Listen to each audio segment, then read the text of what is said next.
lang po ako lagi para alagaan ho kayo. Ma, may bisita po kayo. Kilala kita.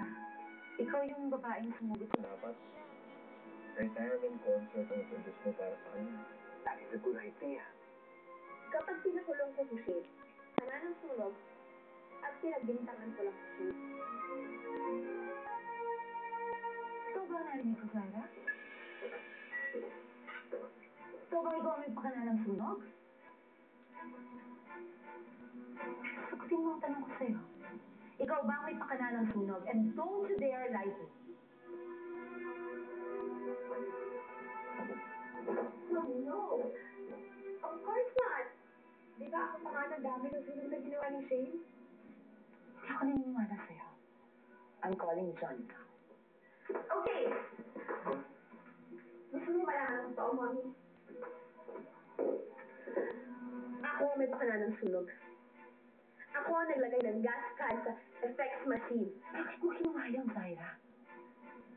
Ganito ako kay Shane. I hate her, Mommy. I hate her. Zaira!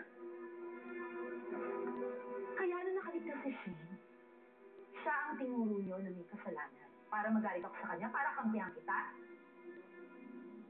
Pinaikot yung kaming lahat sa kasinungalingan mo.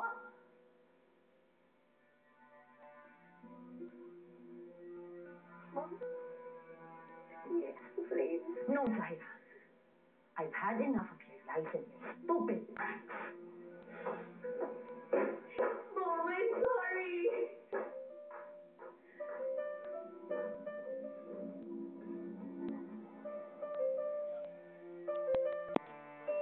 Mr. Rigaford, okay na po yung mga papeles. Handa na po ang lahat. Sige, o.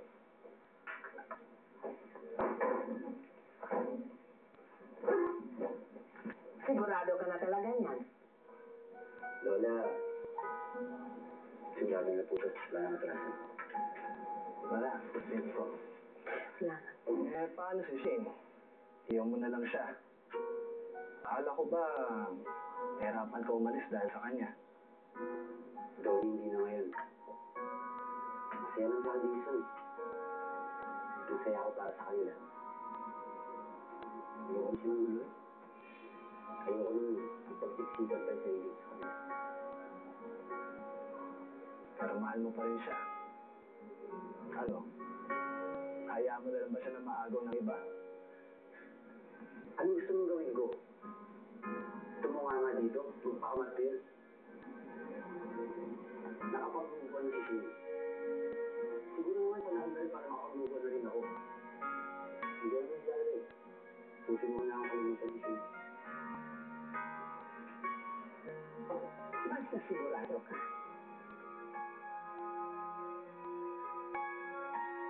Shane, patawarin mo ako, ha? Patawarin mo ako sa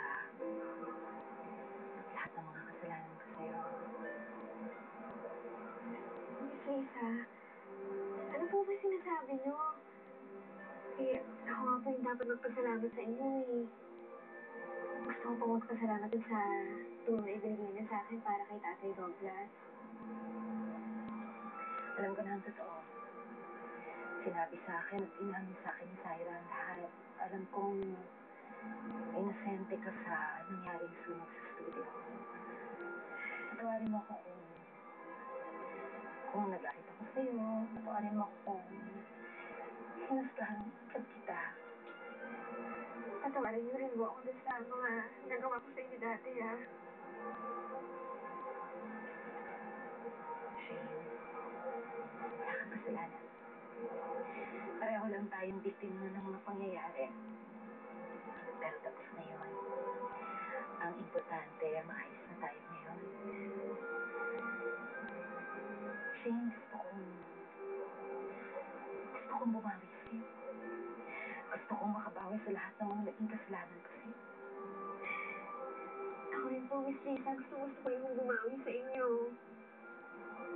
Gusto ko ibalik natin yung dati, ha, Shane? Kalimutan na natin yung mga nangyari. Simula tayo ulit. Ha?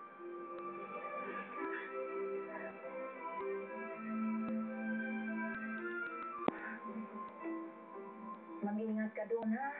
Basta Lola, kapag may problema ko kayo dito, pateksyon na po ako kay Donnie. Mas mura po kasi pag ako'y tatawag sa inyo.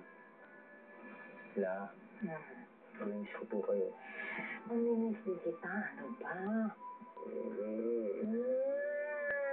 O siya. So, totoo na talaga to. Hindi ka magpapaalam kay Shane.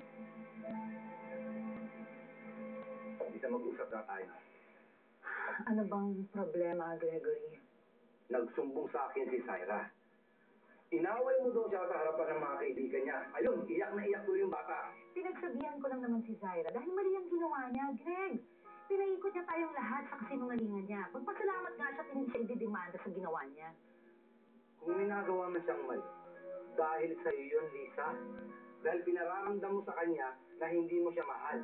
Maawa ka naman doon sa bata. Aalis na siya, eto pa iiwan mo sa kanya. Greg, kaya lumalaking ganyan si Zaira eh, dahil palagi mo kinukonsente. Lisa, anak ko si Syra. At alam mong mahal na mahal ko siya. Alam mo, okay lang sa akin kung ako yung gaguhin mo eh. Kung ako yung sasaktan mo eh. Pero nakikiusap ako sa'yo. Huwag mong idadamay ang anak ko.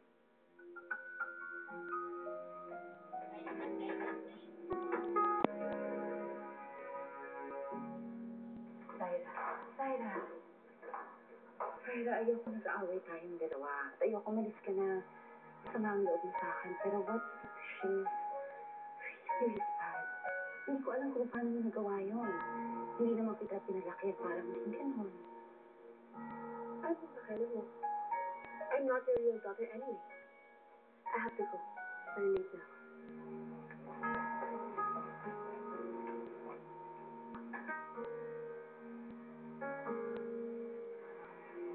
Ang sarap na pakiramdam, Jason. Batiin ulit kami ni Miss Lisa. Buti nga kung ganun. Eh, simula bata ba, idolo mo na yun si Miss Lisa, di ba? Kaya nakakalungkot malaman na magkaaway kayo. Alam mo, kapag naaalala ko nga yung mga nagawa ko sa kanya, sisisi talaga ako. Alam mo yun, parang hindi ko lubos na isip talagang nagawa ko yung kay Miss Lisa. Kalimutan mo na yun. Kaya siguro nagawa mo yun kasi akala mo dati nanay mo si Martha. Pero isubos na yun. Ang malaga ngayon, kung anong naging problema yun ni Miss Lisa, bakit na kayo? Naisipin yun. Grabe, no? Hindi ko akala nagpatilig sorry. Oo. Wakas, tapos na. Oo nga eh. Pero naman, Jason, hindi pa rin talaga nagbago yung tingin ko sa kanya. Mabuti.